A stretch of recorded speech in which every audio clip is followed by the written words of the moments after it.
Assalamualaikum warahmatullahi wabarakatuh. Salam sejahtera untuk kita semua. Puji syukur kehadiran Tuhan Yang Maha Esa. Yang saya hormati Ibu dan Bapak Dewan Juri sekalian dan masyarakat Indonesia yang saya cintai. Pada kesempatan kali ini izinkanlah saya menyampaikan pidato yang berjudul Bangun Garuda, Bangunlah Masyarakat Indonesia. Amerika. Tentunya kita tidak asing dengan nama itu, bukan? Ya jelas, itu adalah sebuah nama negara superpower. Negara superpower itu memiliki tingkat kemajuan teknologi yang tinggi dan hanya bisa disaing oleh segelintir negara saja. Contoh lainnya adalah negara di Timur Tengah. Rata-rata negara yang tertutup padang pasir dan panas yang menyengat itu memiliki jutaan barel minyak bumi. Tapi semua itu belum bisa mengalahkan Amerika. Namun ada satu negara bumi yang paling kaya dan luput dari perhatian dunia. Negara ini bahkan tidak bisa disamai oleh Amerika, negara Timur Tengah, dan negara Uni Eropa lainnya. Bahkan mungkin warga negaranya tersebut tidak sadar kalau mereka semua berdiri di atas berlian. Yang pertama, negara ini mempunyai pertambangan emas terbesar dengan kualitas emas terbaik dunia, tepatnya di PT Freeport. Pertambangan ini telah menghasilkan 7,3 juta ton tembaga dan 724,7 ton emas, atau sekitar 724 triliun 700 miliar gram emas. Jika 1 gram emas saja harganya Rp300.000, maka 724 triliun 700 miliar gram dikali Rp300.000, maka hasilnya adalah 217 kuantiliun 410 kuadriliun. Kalau dihitung-hitung nolnya sekitar 15.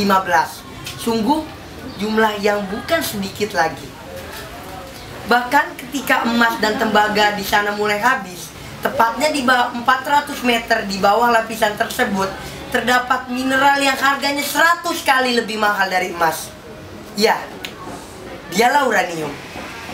Mineral bahan bakar untuk pembuatan nuklir tersebut ditemukan di sana. Yang kedua, negara ini mempunyai cadangan gas alam terbesar di dunia, tepatnya di Blok Natuna. Berapakah kandungan gas alam di Blok Natuna? Blok Natuna de Alpha mempunyai cadangan gas alam sebesar 202 triliun kaki kubik. Dan masih banyak lagi blok-blok yang menghasilkan gas alam seperti Blok Cepu dan lain-lain. Yang ketiga, negara ini mempunyai hutan hujan tropis yang terluas di dunia. Luasnya sekitar 40 juta hektar. Dan di sana terdapat keanekaragaman hayati dan plasma nutfah. Bahkan ada yang mengatakan jika saja negara ini menginginkan kiamat, sangat mudah bagi mereka. Tinggal tebang saja pohon-pohon yang ada di hutan hujan tropis tersebut, maka kiamatlah dunia. Karena bumi ini sangat bergantung pada hutan hujan tropis ini untuk menyeimbangkan iklim dunia. Sebabnya adalah hutan hujan Amazon tidak cukup kuat untuk menyeimbangkan iklim dunia. Yang keempat adalah negara ini mempunyai lautan terluas yang diapit oleh 2 samudra, yakni Samudra Hindia dan Samudra Pasifik. Sehingga tidak heran jika negara ini mempunyai spesies ikan yang tidak dimiliki oleh negara-negara lain. Dan yang kelima adalah negara ini mempunyai tanah yang sangat subur karena banyak terdapat gunung berapi yang ikut serta dalam mensuburkan tanah-tanah di negara ini. Dan negara ini juga dilalui oleh garis khatulistiwa yang mempunyai banyak hujan dan panas yang cukup. Jika dibandingkan dengan negara-negara Timur Tengah yang mempunyai jutaan barel minyak bumi, tentunya negara ini lebih kaya daripada mereka. Coba kita bayangkan, mineral minyak bumi tidak gampang, tidak mudah untuk diperbarui. Dan apabila cadangannya sudah habis, tentu negara-negara di Timur Tengah akan menjadi negara yang miskin karena tidak mempunyai tanah sesubur negara ini yang bisa ditanami oleh apapun. Bahkan tongkat dan batu bisa menjadi tanaman di negara ini. Bukan hanya kaya akan sumber daya alamnya, negara ini juga kaya akan budaya-budayanya. Di negara ini terdapat ratusan pulau, ratusan suku dan bahasa. Tapi, apakah semuanya seperti yang kita pikirkan? Mari kita telaah lebih dalam dan lebih dalam lagi. Freeport, pertambangan emas terbesar. Siapa yang mengolah pertambangan ini? Apakah negara ini? Tentu saja bukan. Yang mengelola adalah Amerika dengan presentasi keuntungan 99% untuk Amerika yang mempunyai teknologi untuk melakukan pertambangan ini, dan hanya 1% untuk negara yang mempunyai tanah ini. Selanjutnya, cadangan gas alam terbesar di Blok Natuna. Apakah negara ini yang mengelolanya? Lagi-lagi bukan. Yang mengelolanya adalah ExxonMobil, ya, walaupun dibantu dengan Pertamina. Selanjutnya, negara ini mempunyai lautan terluas dengan jutaan spesies ikan. Dan saking kayanya, negara-negara lain pun ikut memanen ikan di lautan negara ini. Dan hutan hujan tropis di negara ini lama-kelamaan menghilang hanya karena segelintir orang yang mempunyai sedikit uang untuk lapangan golf, perkebunan, dan lain-lain. Sungguh sangat ironis sekali. Ketidakmampuan mengelola sumber daya yang membuat kejadian di atas terjadi. Yap, itulah negara ini. Kaya dengan sumber daya alamnya, tetapi tidak dengan sumber daya manusianya. Kualitas dan kuantitas sangat berperan aktif dalam ketidakmampuan sumber daya manusianya. Permasalahan kuantitas yang dialami oleh negara ini adalah jumlah penduduk yang besar, persebaran penduduk yang tidak merata, dan pertumbuhan penduduk yang tinggi. Yang pertama adalah jumlah penduduk yang besar. Jumlah penduduk negara ini diperkirakan akan meledak sampai 300 juta jiwa pada tahun ini. Sungguh jumlah yang lumayan besar, bukan? Tidak heran jika negara ini diberikan peringkat 4 negara dengan penduduk terbanyak di dunia. Penduduk yang besar bukanlah menjadi masalah, tetapi yang menjadi masalah apa? Apakah dengan penduduk yang besar tersebut penduduk yang berkualitas? Jika dengan penduduk yang besar dan juga berkualitas, justru ini akan menjadikan suatu modal untuk negara ini agar menjadi negara yang maju. Tetapi kita juga harus ingat, dengan penduduk yang melimpah, kebutuhan hidup juga akan semakin banyak, dan persaingan kerja akan semakin ketat dan banyak menimbulkan pengangguran. Yang kedua adalah persebaran penduduk yang tidak merata. Persebaran penduduk yang tidak merata merupakan salah satu dinamika yang terjadi di negara ini. Pemusatan penduduk itu yang menjadi permasalahan di negara ini. Banyak orang dari desa berbondong-bondong ke kota-kota besar negara ini, khususnya ibu kota negara ini, untuk mencari pekerjaan. Mereka beranggapan dengan lapangan kerja yang lebih banyak di kota-kota besar daripada di desa, mereka akan mempunyai modal lebih untuk mendapatkan pekerjaan. Padahal, jika mereka tidak mempunyai keahlian, mereka akan kalah saing di kota-kota besar, dan yang ada mereka hanya menjadi pengangguran.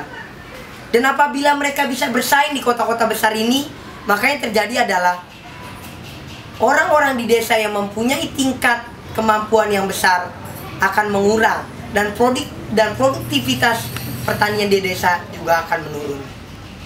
Yang ketiga adalah pertumbuhan penduduk yang tinggi. Dalam hal ini sangat berkaitan dengan jumlah penduduk. Yang selanjutnya adalah permasalahan kualitas di negara ini. Sama dengan permasalahan kuantitas. Permasalahan kualitas negara ini dibagi menjadi 3. Yang pertama adalah pendidikan, kesehatan, dan kesejahteraan rakyat. Pendidikan negara ini masih tergolong rendah karena negara ini menempati posisi 69 dari 126 negara di dunia dalam tingkat pendidikan dunia. Dan negara ini juga masih mempunyai angka buta huruf yang besar, sehingga negara ini diberikan predikat 69 peringkat dunia. Faktor yang menyebabkan rendahnya kualitas pendidikan negara ini adalah minimnya kesadaran akan pendidikan, sarana prasarana yang kurang memadai, dan lain-lain. Faktor dari kurangnya pendidikan di negara ini adalah kemampuan masyarakat untuk mengikuti perkembangan zaman. Dengan pendidikan yang minim, tentunya masyarakat akan mendapatkan kesulitan untuk mengikuti perkembangan zaman yang makin hari semakin pesat. Yang kedua adalah kesehatan. Kesehatan merupakan tolak ukur kualitas sumber daya manusia suatu negara. Rendahnya tingkat kesehatan negara ini pastinya akan menimbulkan serangkaian dampak-dampak yang akan berakibat kepada kualitas sumber daya manusianya. Ketercukupan gizi yang kurang kepada generasi-generasi negara ini tentunya akan menimbulkan kondisi fisik dan psikis yang kurang juga apabila kita bandingkan dengan ketercukupan gizi-gizi yang diberikan kepada generasi-generasi negara ini.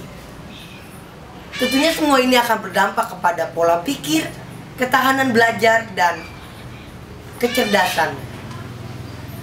Yang ketiga adalah kesejahteraan masyarakat. Walaupun negara ini bukan negara yang miskin, tetapi angka kemiskinan negara ini cukup besar. Sekitar 37,5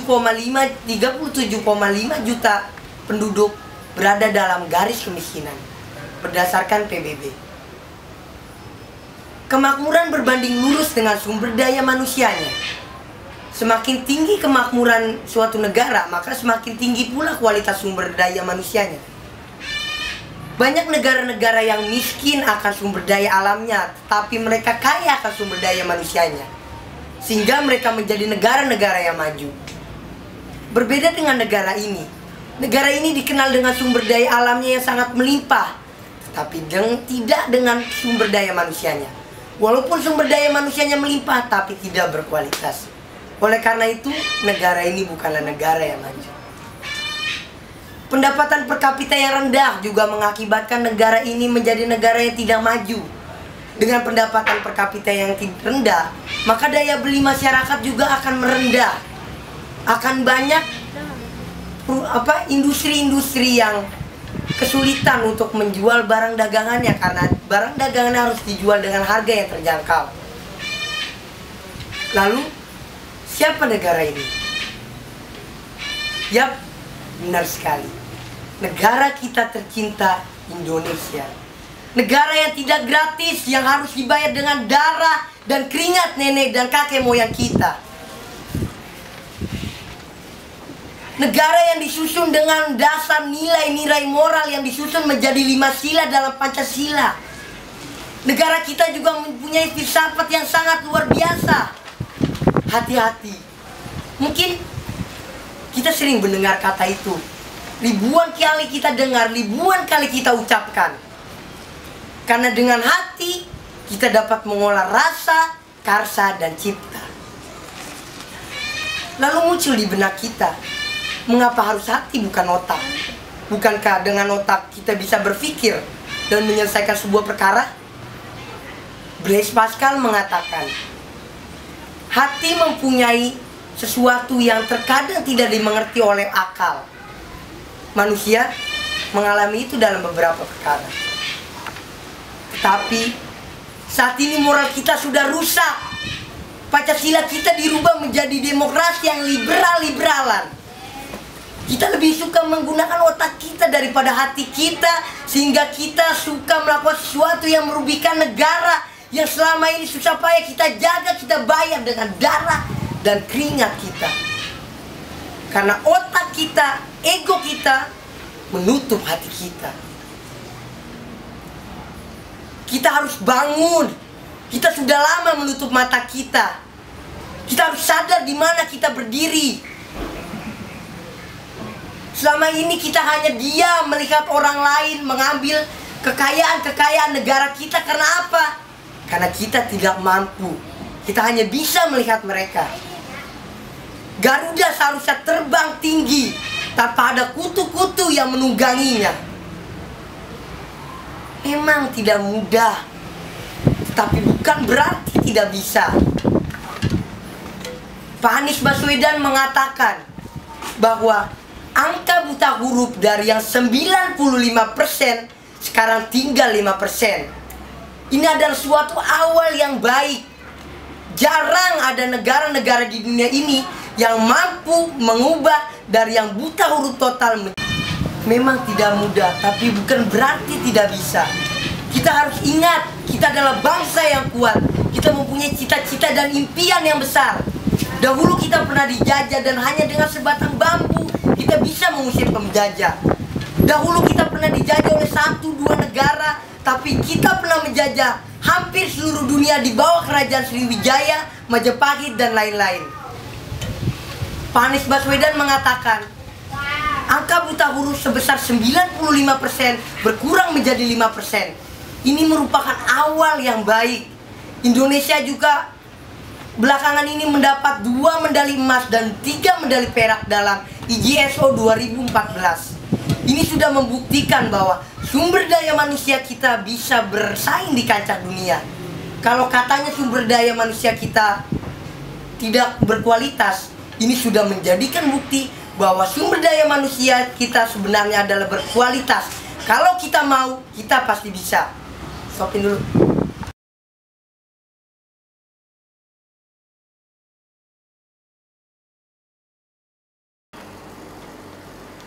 Bukan hanya mengurangi angka buta huruf, pemerintah juga melakukan program-program yang mendukung kualitas pendidikan negara Indonesia. Pemerintah mencanangkan wajib belajar 6 tahun, yang sekarang menjadi 9 tahun dan 12 tahun. Pemerintah juga memberikan bantuan kepada pendidik-pendidik yang kurang mampu dalam bentuk kartu Jakarta Pintar. Dalam hal kesehatan, pemerintah mencanangkan kartu Jakarta Sehat dan Gakin agar masyarakat Indonesia dapat menikmati kesehatan secara gratis. Dalam hal pertumbuhan penduduk, BKKBN mencanangkan moto 2 anak cukup, membatasi usia perkawinan, dan lain-lain yang dianggap mampu untuk meredam gejolak pertumbuhan penduduk di Indonesia. Dan untuk persebaran penduduk, pemerintah juga telah melakukan transmigrasi. Sedangkan untuk masalah kesejahteraan penduduk, pemerintah telah melakukan subsidi kepada keluarga-keluarga miskin dalam berbagai bentuk. Pemerintah juga memberikan training dan modal kepada para pengusaha mikro agar mereka dapat meneruskan usaha-usahanya. Bukan hanya mengurangi angka buta huruf total, pemerintah juga melakukan beberapa program-program yang digunakan untuk meningkatkan kualitas pendidikan Indonesia. Pemerintah mencanangkan wajib belajar dari 6 tahun menjadi 9 tahun dan sekarang 12 tahun. Bukan hanya itu, pemerintah juga memberikan bantuan terhadap peserta didik kurang mampu dengan kartu Jakarta Pintar. Dalam hal kesehatan, pemerintah mencanangkan program kartu Jakarta Sehat, Gakin, dan lain-lain, sehingga masyarakat Indonesia dapat menikmati pelayanan-pelayanan kesehatan secara gratis. Dalam hal jumlah penduduk yang besar, BKKBN mencanangkan program keluarga berencana dengan moto 2 anak cukup, menetapkan UU perkawinan, membatasi anak kedua untuk PNS dan ABRI yang dianggap mampu mengatasi pelonjakan pertumbuhan sumber daya manusia. Selanjutnya, untuk persebaran penduduk yang tidak merata, pemerintah mengadakan transmigrasi. Dan untuk menangani pendapatan per kapita yang rendah, pemerintah melakukan subsidi kepada keluarga kurang mampu melalui beberapa program sosial. Pemerintah juga menaikkan upah minimum atau upah buruh. Dan pemerintah juga memberikan modal usaha kepada dan training kepada pengusaha mikro dan pengusaha kecil agar bisa bertahan dan meningkatkan usahanya. Allah berfirman dalam Quran yang artinya, sesungguhnya Allah tidak akan merubah keadaan suatu kaum sebelum kaum itu merubah keadaan dirinya sendiri. kita sudah berusaha untuk merubah keadaan kita. Dan insya Allah, Allah juga akan membantu kita keluar dari permasalahan-permasalahan ini.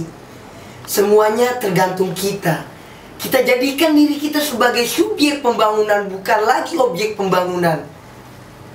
Kita mempunyai seluruh syarat untuk optimis. Kita semuanya harus ikut campur, turun tangan bersama pemerintah dan BKKBN. Kita sukseskan program-program dan rencana-rencana yang telah dilaksanakan. Agar 10 tahun, 20 tahun ke depan, anak-anak kita, cucu-cucu kita akan bangga melihat kita. Karena saat ini kita tidak diam saja melihat permasalahan ini. Kita bisa menjadi agent of change menuju Indonesia yang lebih baik dan lebih baik lagi. Mungkin sekian dari saya, kurang lebihnya mohon maaf. Assalamualaikum warahmatullahi wabarakatuh.